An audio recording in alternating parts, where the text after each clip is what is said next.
And joining us right now is Mr. Deadline himself. MASN's Roch Kubatko is with us. And Roch, I know it's a lot of long nights trying to keep track of everything right now and report it all at MASNsports.com. But after two moves yesterday, what chips remain for the Baltimore Orioles? Yeah, I think Alex Cobb certainly is an obvious one. The problem is salary. I mean, he's owed $15 million next year, the final year of his contract, and the Orioles would have to make that work money-wise. I mean, they would have to absorb quite a bit of that. And I don't think the demand is as high for starters now as it really is for relievers, but there's still got to be some interest in Alex, and he's got his value back up. So that's a guy that would love to be able to move. He does have a limited no trade clause. It's 10 teams. You have to work around that. So there are some obstacles that aren't placed in front of some other guys that kind of complicate things. But Cobb is most certainly one of those guys that they were looking to move. And really, ever since after the first year of his contract, when they decided to tear down and rebuild, he's been available, but then they had the injuries and the ineffectiveness.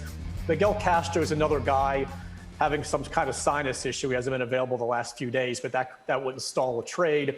Teams really like him. He's making over $1 million right now, a couple more years of club control, which means a couple more years of arbitration and raises. So that's somebody who's on the table. Hanser Alberto, the waiver wire king, is suddenly a trade chip, go figure. Also a couple more years of team control. But he's at $1.6 million right now, so he's set for raises. How much do you want to spend in a rebuild, a cost-conscious team on a Hanser Alberto? So that's a guy. And really, again, relievers are in such demand right now, and they've got two lefties in Tanner Scott and Paul Fry, whose value right now has never been higher. So I'm sure that there are teams that are talking to them. I think they'd more easily want to go ahead and move Fry simply because Scott can be such a dominant back-end bullpen guy, and they've worked so hard to develop him. And he's a guy you could argue could be a piece of this rebuild moving forward. So I think they'd have to be blown away to move him.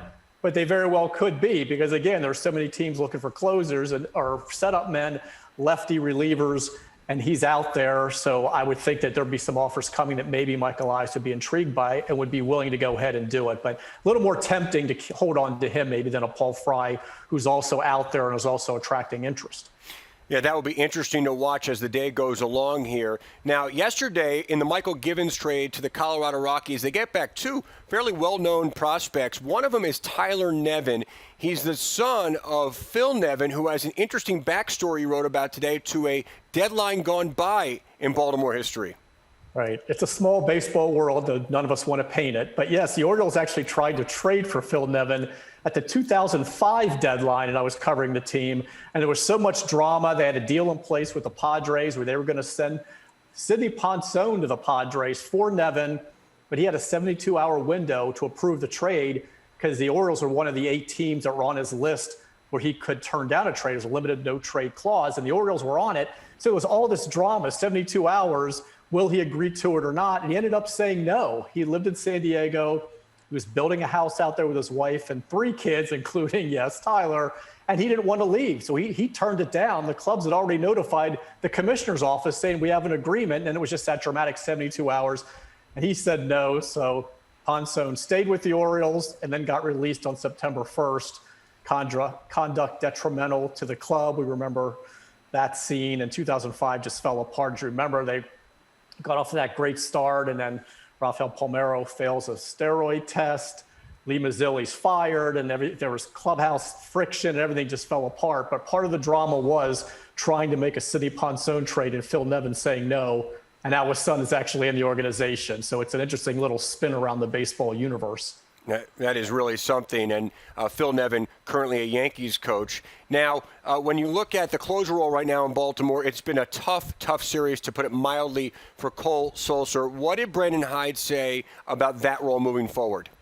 It's not going to be Cole Sulser, at least for now. They're going to try and find lower leverage situations for him. The problem, of course, is there aren't many. It seems like this club, even though it's kind of in a free fall right now, losing 11 of the last 13, they're playing so many close games that if you try and use Sulser the 6th or 7th inning, 8th inning, it could still be a 1 or 2 run game or a tie game.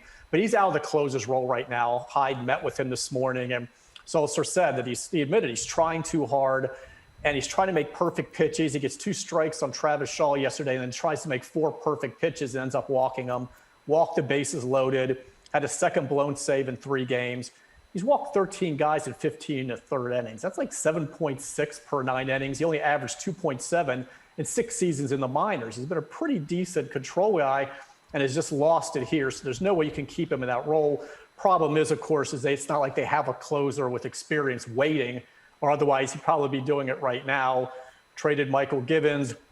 Hunter Harvey was supposed to be the guy. He just came off the injured list. They'd rather not toss him into the 9th inning right now, but may have to. It could be Castro if he's still here. On occasion, it could be Tanner Scott if he's still here. I think for now, Hyde is going to go with matchups, availability, and maybe just kind of let the game dictate who he uses. And maybe eventually Sulser moves back in that role. They're not giving up on him. But right now, Brandon admits, I've been putting him in a lot of tough spots lately and a lot of pressure for someone who hasn't done this at this level. And he just needs a bit of a reset, some breather roles here, breather outings, if they can find them. Certainly not in the 9th inning, but lower, maybe more to the middle innings, maybe even 7th or 8th, but just not the 9th inning right now. We'll see how it shakes out late in games if the Orioles have a lead. Roch, I'm refreshing Twitter. I'm looking down at it right now all day today. I'm going to be watching the game, and I'm checking you on Twitter. Thank you so much, Roch. Thank you.